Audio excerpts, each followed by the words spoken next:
A hungry fox saw something delicious high in the forest. Sweet grapes, shining in the sunlight.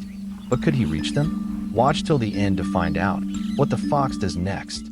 Once upon a time, there lived a clever fox in a green forest. The fox was starving. He walked and walked until he saw something above him. A bunch of purple grapes hanging on a tall vine. Those grapes look very yummy, the fox said happily. He jumped once. He jumped again. And one more time. But the grapes were too high.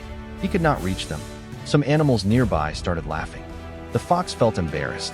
He looked at the grapes and said proudly, "I don't want those grapes anyway. They are probably sour." Then the fox turned around and walked away. Let's learn some important words from the story. Clever, smart, and quick thinking.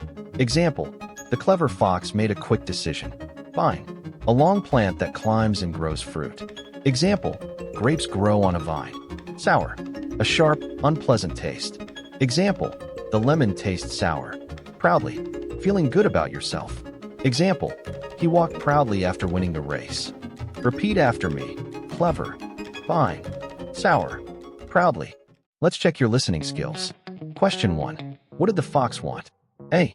Apples. B. Grapes. C. Bananas. Correct answer. B. Grapes. Question 2. Could the fox reach the grapes? Answer. No. Question 3. What did the fox say about the grapes? Answer. They were sour. Write your answers in the comments. Great job watching till the end. If you enjoyed this easy English story, like, subscribe, and turn on the bell for more fun learning. And tell me in the comments. Backhand index pointing right, what lesson did you learn from the clever fox? See you in the next story.